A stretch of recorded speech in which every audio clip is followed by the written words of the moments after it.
بڑے غور کے ساتھ سورہ مومنون کی ان ابتدائی آیات پر غور کرنا چاہیے۔ رب فرماتا ہے قد افلح المؤمنون، تحقیق مومن کامیاب ہو گئے۔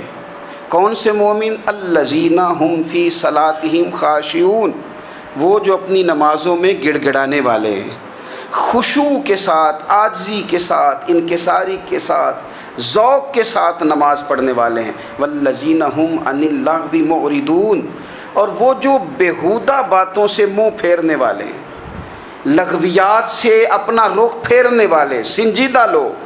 پھر ارشاد فرمایا والذین هم للزکاۃ فاعلون، جو زکوٰۃ دینے کا کام کرنے والے ہیں۔ پھر فرمایا والذین هم لفروجہم حافظون، اور وہ لوگ جو اپنی شرمگاہ کی حفاظت کرنے والے، اپنی شرمگاہ کی حفاظت کرنے والے۔ الا علی ازواجہم، مگر یہ کہ اپنی بیویوں پر، او ما ملکت ایمانہم، یا اپنی شرعی باندیوں پر۔ اس زمانے میں جو لونڈی خریدی جاتی تھی اس سے بھی وطی کرنا جائز تھا، اگرچہ اب لونڈیاں موجود نہیں ہیں تو یہ فعل بھی موجود نہیں، سوائے اپنی بیویوں پر یا شرعی باندیوں پر۔ فإنہم غیر ملومین، فرمایا جو یہ کام کرے اس پر کوئی ملامت نہیں ہے، اپنی بیوی کے پاس شرعی طریقے سے جائے یا باندی کے پاس جائے۔ فمن ابتغى وراء ذلك، اور جو آدمی اس کے بعد اس حد سے بڑھے، اس کے سوا کچھ اور کرے جو بندہ، فرمایا فاولئک هم العادون، یہ لوگ حد سے بڑھنے والے ہیں۔ جو لونڈیوں اور باندیوں کے علاوہ، اپنی بیویوں کے علاوہ کسی اور جگہ گندگی کریں، یہ حد سے بڑھنے والے، حدوں کو کراس کرنے والے لوگ ہیں۔ پھر ارشاد فرمایا والذین هم لاماناتہم وعہدہم راعون، اور وہ جو اپنی امانتوں اور اپنے وعدوں کی رعایت کرتے ہیں، امانتیں ادا کرتے ہیں، وعدے پورے کرتے ہیں۔ اور وہ لوگ جو اپنی نمازوں کی حفاظت کرنے والے ہیں، جن میں یہ خوبیاں آ گئیں، میرا رب فرماتا ہے نماز میں خشوع وضو حاصل ہو گیا، فضولیات سے بچ گئے، زکوٰۃ ادا کرنے والے بن گئے، شرمگاہ کی حفاظت کرنے والے بن گئے، امانتیں عہد پورے کرنے والے بن گئے، اپنی نمازوں کے محافظ ہو گئے۔ اللہ اکبر، قربان جائیں۔ مالک فرماتے ہیں اولئک هم الوارثون، یہی لوگ تو وارث ہیں۔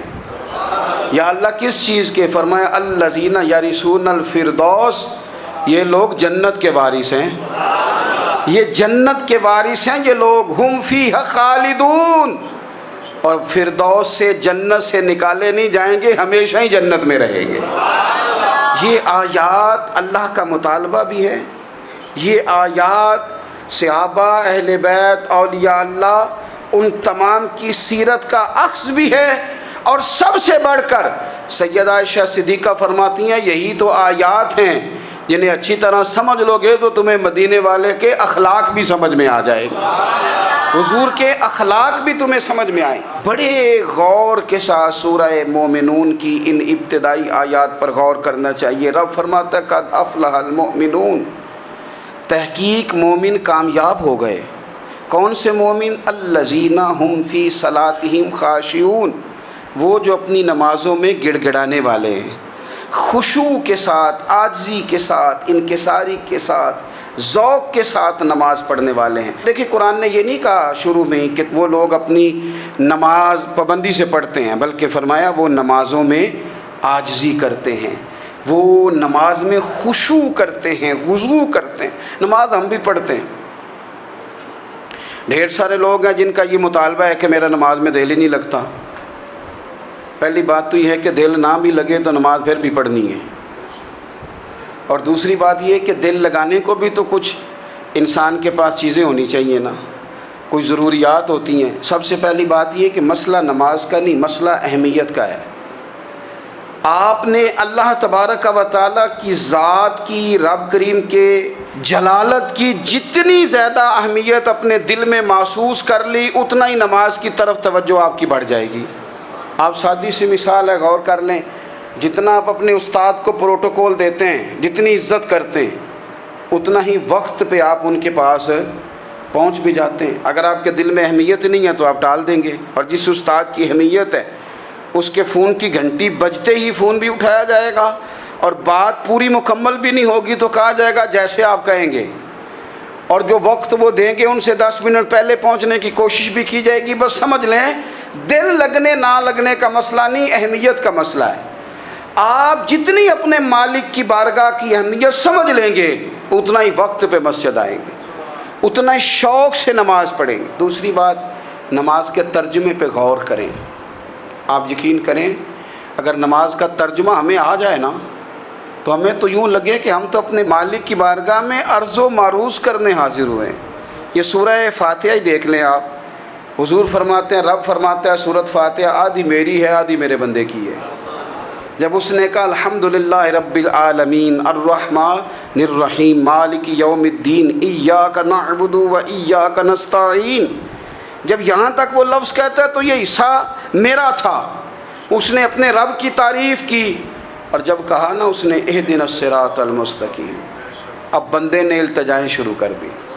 اس نے کہا کہ مالک بھی تو ہے، رحمان بھی تو ہے، رحیم بھی تو ہے، عبادت بھی تیری کرتے ہیں تو مدد بھی تو تجھی سے مانگنی ہے نا، اب مہربانی فرمانا اہدنا الصراط المستقیم، ہمیں سیدھا راستہ دکھا دے، صراط الذین انعمت علیہم، ان لوگوں کا راستہ دکھانا جن پر تو نے انعام کیا ہے، غیر المغضوب علیہم ولا الضالین، ان کے راستے پہ نہ چلانا جن پر تیرا غضب ہوا، جو گمراہ ہو گئے ان کے راستے۔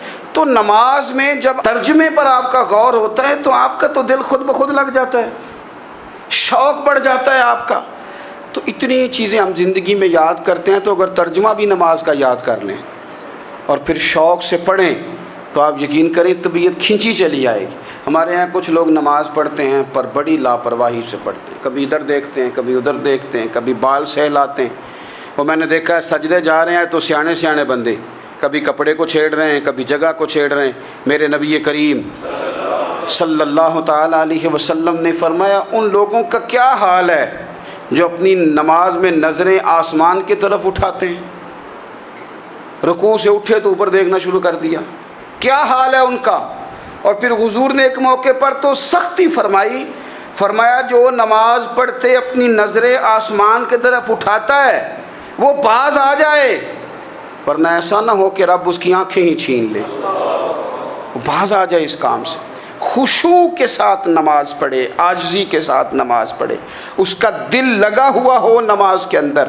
میرے نبی پاک صلی اللہ تعالیٰ علیہ وآلہ وسلم کے غلام حضرت انس بن مالک رضی اللہ تعالیٰ عنہ فرماتے ہیں کہ رسول پاک صلی اللہ علیہ وسلم نے مجھ سے فرمایا تھا کہ بیٹے نماز میں ادھر ادھر دیکھنے سے بچو، کیونکہ فرمایا نماز میں ادھر ادھر توجہ کرنا یہ بندے کو ہلاک کر دیتا ہے، ہلاکت ہے اس میں اگر تم نے ادھر ادھر توجہ ہوگی۔ نماز تم مالک کی بارگاہ میں کھڑے ہو اور تم دیکھ ادھر ادھر رہے ہو، تو ایک تو نماز عاجزی کے ساتھ۔ پھر فرمایا والذین ہم عن اللغو معرضون، وہ لوگ جو فضول باتوں سے لغویات سے اپنا منہ پھیر لیتے ہیں، فضولیات سے۔ ہمارے ہاں نا بہت سارے لوگ ایسے ہیں جو بلا وجہ ان چیزوں میں دلچسپی لیتے ہیں جو ان کے مطلب کی نہیں ہے، ان کے مطلب کی مطلب آپ کسی سے ملیں کہتے ہیں کیا حال ہے، ٹھیک ہے جی، بچوں کا کیا حال ہے، ٹھیک ہے، بچے کتنے ہیں؟ تو بھئی آپ کو جب پتہ ہی نہیں تھا کتنے ہیں تو حال کیوں پوچھا آپ نے؟ آپ کرتے کیا ہیں؟ آپ کا بڑا بھائی کیا کرتا ہے، چھوٹا بھائی کیا کرتا ہے، ابا جی کیا کرتے ہیں؟ بھئی آپ کے مطلب کی بات نہیں، آپ مطلب کی مقصد کی بات کریں، بے مقصد باتوں میں الجھنے کی ضرورت نہیں ہے۔ دیکھیں اپنا ادارہ میں چلاتا ہوں، اپنا گھر آپ چلاتے ہیں، اپنی ڈیوٹی آپ کرتے ہیں، آپ کو زیادہ بہتر پتہ ہے کہ آپ اپنا گھر کیسے چلا رہے ہیں، مجھے زیادہ بہتر پتہ ہے کہ میں مدرسہ مسجد، مجھے زیادہ بہتر پتہ ہے اس کے اندر کون سی اصطلاح کس طرح کرنی ہے، یہ مجھ سے زیادہ بہتر کوئی بندہ جانتا نہیں۔ اب ہم کیا کرتے ہیں جب ہم دوسرے کے کام میں مداخلت کرتے ہیں تو دو نقصان ہوتے ہیں، ایک تو اس کے ساتھ ہمارا رائے کا اختلاف ہو جاتا ہے، اور دوسرا ہمارے اپنے بہت سارے کام رہ جاتے ہیں کیونکہ ہماری توجہ ہی دوسرے کی جانب تھی، اپنے بڑے سارے کام رہ جاتے ہیں۔ اس لیے بہت ساری ایسی چیزیں ہیں جن میں بلا وجہ کوئی مقصد نہیں۔ ہم پرانے لوگوں سے باتیں سنا کرتے تھے، ہمارے بزرگ کہا کرتے تھے جڑے پنڈ جانا نہیں، جڑے پنڈ جانا نہیں اودہ راہ پوچھنے دی کی لو۔ لغویات میں نہ الجھیں، فضولیات میں نہ الجھیں۔ یعنی ٹو میں رہنا، ٹو میں۔ آپ یقین کریں میں نے پرسنلی طور پہ اس چیز کو محسوس کیا ہے کہ ہمارے بہت سارے اہم حقوق صرف اس لیے مس ہوتے ہیں کہ ہماری اپنے سے زیادہ توجہ سامنے والے پہ ہوتی، سامنے والے۔ میں نے دیکھا بڑے بڑے عجیب سوال اور بڑے بڑے انوکھے سوال، مطلب یہ کہ اتنی لمبی چوڑی، اور لوگوں کو بڑا پتہ ہوتا ہے یہ فلاں آدمی جو ہے اس کے بچے کتنے ہیں، وہ بیاہ کہاں پہ ہیں، کس کس علاقے میں ان کی شادیاں ہوئی ہیں۔ اتنی تفصیلات کی ہمیں ضرورت نہیں ہے، ہم سے تو ہمارے بارے میں پوچھا جائے گا۔ تو ہمیں اپنا معاملہ بڑا صاف ستھرا، دیکھیں کیا سونی بات کی مدینے والے رسول نے، قربان جائیں حضور کے جملوں پر۔ ایک شخص نے پوچھا حضور سونا اسلام کون سا ہے، خوبصورت مسلمان کون ہے؟ تو نبی پاک صلی اللہ علیہ وسلم نے فرمایا وہ خوبصورت مسلمان ہے جو بات اس کے مقصد کی نہیں، بے معنی ہے وہ بات وہ چھوڑ دے۔ بے مقصد باتوں سے الجھنا جو بندہ چھوڑ دے وہ مسلمان بڑا سونا مسلمان ہے۔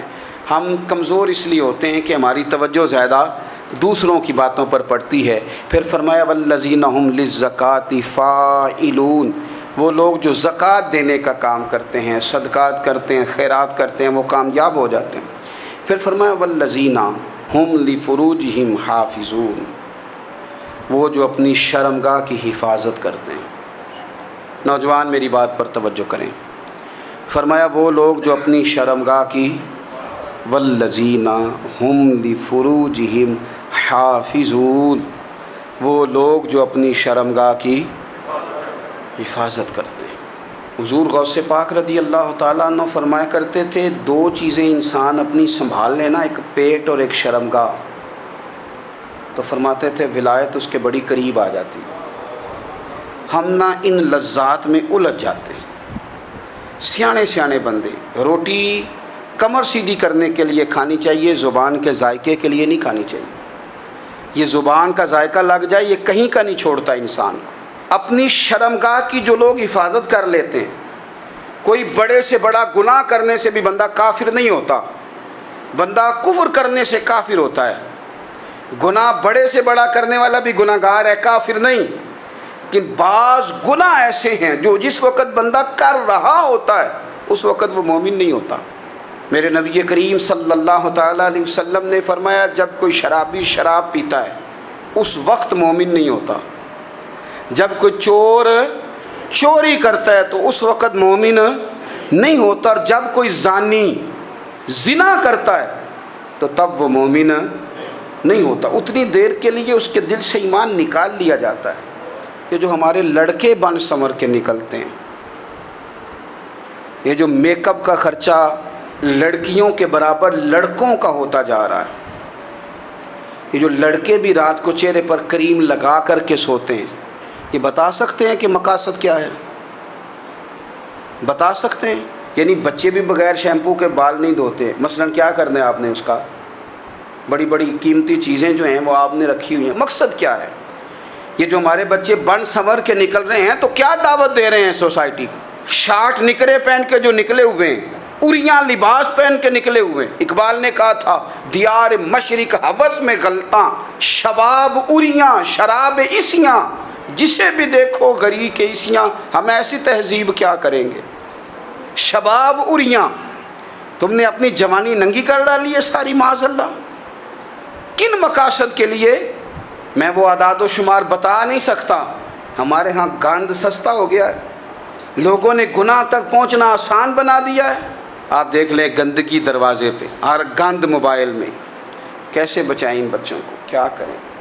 کلیجے پھٹتے ہیں۔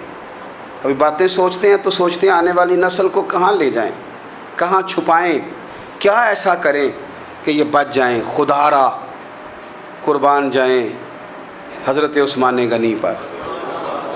مصنف ابن ابی شیبہ میں صحابہ فرماتے ہیں حضرت عثمان غنی نا بڑے مالدار تھے۔ مال آتا ہے تو لوگ عیاش نہیں ہو جاتے، مال آتا ہے تو لوگوں کی خواہشات بہت بڑھ نہیں جاتی۔ بڑے مالدار تھے، مالدار بھی تھے اور سونے بھی بڑے تھے۔ حضرت اسامہ بن زید کہتے ہیں میں نے زندگی میں اتنا سونا بندہ نہیں دیکھا جتنے حضرت عثمان غنی خوبصورت تھے، پیسہ بھی حسن بھی۔ لیکن فرماتے ہیں کہ حضرت عثمان غنی سب سے بڑھ کر اپنی شرمگاہ کی حفاظت کرنے والے، اور سب سے بڑھ کر صلہ رحمی کرنے والے، رشتہ داروں سے اچھا سلوک کرنے والے، حیا والے، شرم والے، پاکیزگی والے۔ آپ کا ذہن ہے، آپ صبح اٹھتے ہی ذہن بنا لیں کہ میں نے آج اتنا سبق پڑھنا ہے، آج اتنی تفسیر دیکھنی ہے، اتنی عبادت کرنی ہے، فلانی نعت میں نے دیکھنی ہے، فلاں خیر کا کام کرنا ہے، فلاں آدمی کے ساتھ نیکی کرنی ہے۔ صبح ذہن بنا لیں، آپ کا ذہن وہی کام کرنے لگے گا۔ لیکن اگر صبح اٹھتے ہی ذہن میں گندگی ہے، رات کو سوتے ہی معاذ اللہ ذہن میں وسوسے ہیں، تو پھر سارا دن وہی چکی چلے گی، وہی انداز رہے گا۔ تھوڑا سا آپ کو اس کی نگرانی کرنی ہے، تھوڑا سا۔ فحاشی، عریانی یہ تیزی سے پھیل رہی ہے، تیزی سے گندگی لوگ کشید کر کے لاتے ہیں۔ اور حیا کا مطلب صرف اتنا ہی نہیں ہے آپ زنا اور بدکاری سے بچیں، آپ اپنی زبان کو بھی حیا والا بنائیں۔ کوئی کچا کمزور جملہ، گندی بات، گالی کبھی بھی زبان پہ نہ آئے، آپ کا انداز حیا والا ہو۔ بے باک ہو جانا، بے باک بولنا، میں باریکی سے اس بات کو سمجھتا ہوں، اور میں آپ کو بہت ساری بزرگوں کے ارشادات کا نچوڑ عرض کرنے لگا ہوں۔ آپ اپنا ذہن صاف کر لیں، آپ کے بہت سارے کام ویسے ہی صحیح ہو جائیں گے، کیونکہ ہمارے دین کے اندر زیادہ اجر نیتوں اور ارادوں پہ ملتا ہے۔ آپ کے جو اندر کی پاکیزگی ہے وہ بہت سارا فضل لاتی ہے اللہ کا، اور اگر دل ہی ناپاک ہو، ذہن ہی ناپاک ہو، تو وہ خیر کی چیزیں کس طرح کر کے داخل ہوں گی؟ اپنی شرمگاہ کی قربان جائیں۔ نوجوانوں ذرا غور کرنا، میرے نبی کریم صلی اللہ تعالیٰ علیہ وسلم کے بارے میں حضرت عائشہ صدیقہ فرماتی ہیں کہ عرب کی کنواری لڑکیاں بڑی حیا والی ہوتی تھیں، لیکن اللہ کے پیارے رسول صلی اللہ علیہ وسلم عرب کی کنواری لڑکیوں سے بھی بڑھ کر حیا والے تھے۔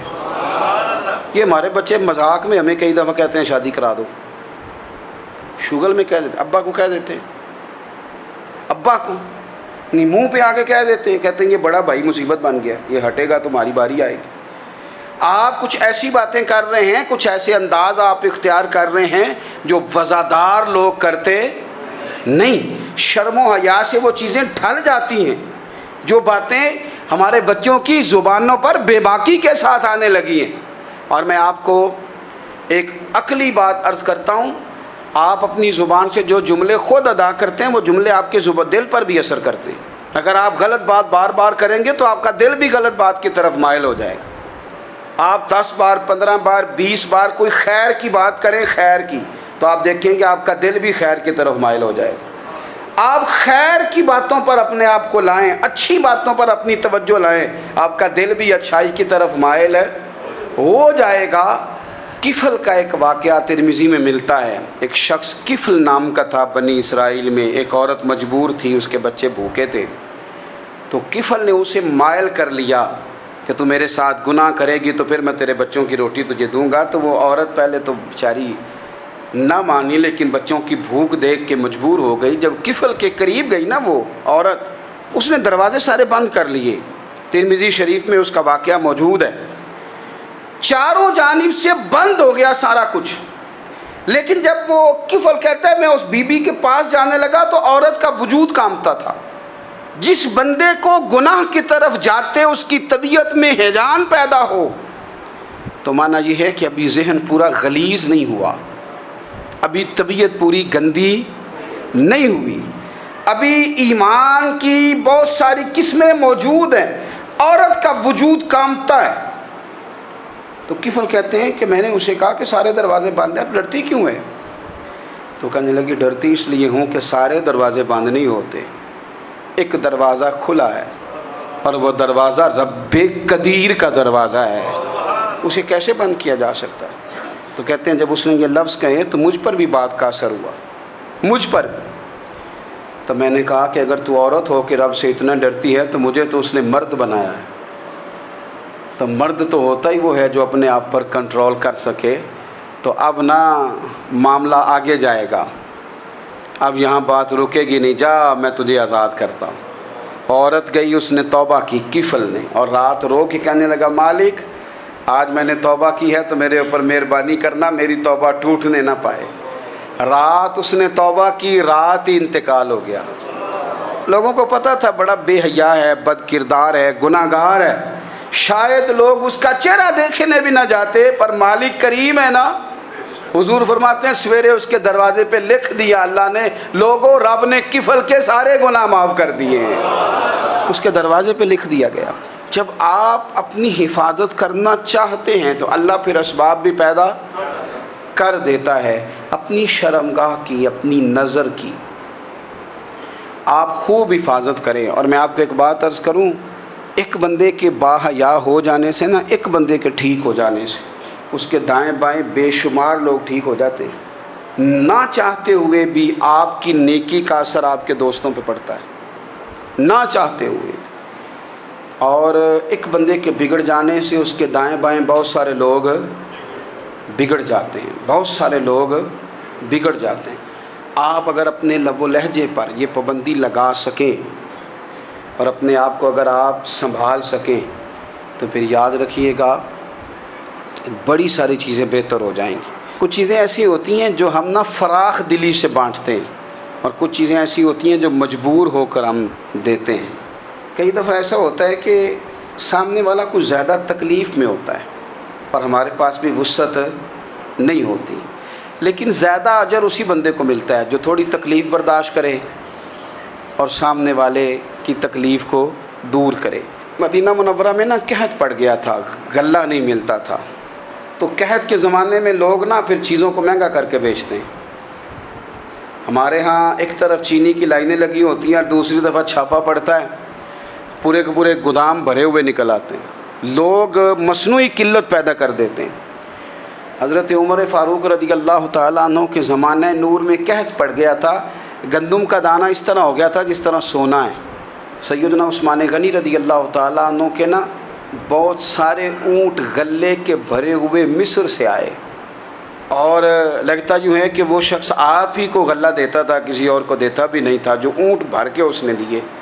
تو مدینہ منورہ کے اندر جب وہ مال پہنچا آپ کو بتانا یہ چاہ رہا ہوں کہ ساری تجارت بندوں سے نہیں کرنی چاہیے، کچھ اللہ سے بھی کرنی چاہیے۔ رب سے جو بندہ تجارت کرتا ہے وہ بڑا کامیاب ہوتا ہے۔ وہ غلے سے بھرے ہوئے اونٹ آپ کے پہنچ گئے تو تاجر آئے، انہوں نے آ کے کہا عثمان ہم کھول کے نہیں دیکھتے کہ اندر مٹی ہے کہ سونا ہے، اور یہ بھی نہیں پوچھتے آپ نے کتنے کا خریدا، آپ کی زبان پر اعتبار ہے، آپ نے جتنے کا مال لیا ہے ہم ڈبل دیتے ہیں، آپ ہمیں دے دیں۔ آپ فرمانے لگے نہیں مجھے زیادہ نفع ملتا ہے۔ انہوں نے کہا 2 گنا، فرمایا نہیں زیادہ ملتا ہے، کہا 3 گنا، فرمایا زیادہ ملتا ہے۔ وہ کہنے لگے اس سے زیادہ تو کوئی تاجر ہے ہی نہیں جو زیادہ دے، فرمایا بس مجھے ملتا ہے نا۔ کہا کتنا ملتا ہے؟ فرمانے لگے لگتا ہے کہ اگر وہ تاجر زیادہ کرم نوازی کرے تو 700 گنا تو دے گا ہی، اور باقی کریم ہے۔ انہوں نے کہا جی نہیں اتنا نہیں ہم دے سکتے، پھر آپ بیچ لیں۔ یہ بات ہی سمجھ میں نہیں آتی۔ لوگ چلے گئے تو حضرت عثمان غنی مال اٹھا کے مسجد کے دروازے پہ لے گئے، جا کے کہنے لگے اے عمر اعلان کر دیں جس غریب کو گندم کی ضرورت ہے، آسانی کے دور میں نہیں دقت کے دور میں، جب لوگوں کو مل نہیں رہی چیز، جس کو ضرورت ہے وہ آئے اور آ کے لے جائے۔ جب جناب عثمان غنی کے اس غلے کا اعلان ہوا تو تاجروں کو اب مسئلہ سمجھ میں آیا کہ یہ 700 گنا کو بندہ نہیں دے رہا، یہ رب کریم عطا فرما رہا ہے۔ میرے عزیز کچھ سودے رب کے ساتھ بھی کریں۔ اگر کوئی بڑا ضرورت مند دروازے پہ آ جائے تو پھر اپنا نفع نقصان نہیں سوچنا، پھر تو رب کے ساتھ تجارت کرنی ہے۔ ضرورت مند کی ضرورت کا لحاظ کرنا یہ مسلمانوں کے ایک دوسرے کے قریب کرے گا۔ ہم کون ہوتے ہیں کسی کی حاجت پوری کرنے والے، ضرورت پوری کرنے والے؟ کرنے والا تو اللہ ہے۔ تو اگر رب ہمیں کبھی وسیلہ بنائے، ذریعہ بنائے، تو پھر ہمیں ذرا خوش دلی سے بننا چاہیے، ذوق اور شوق سے بڑھنا چاہیے، پھر ہمیں کمزور نہیں پڑنا چاہیے۔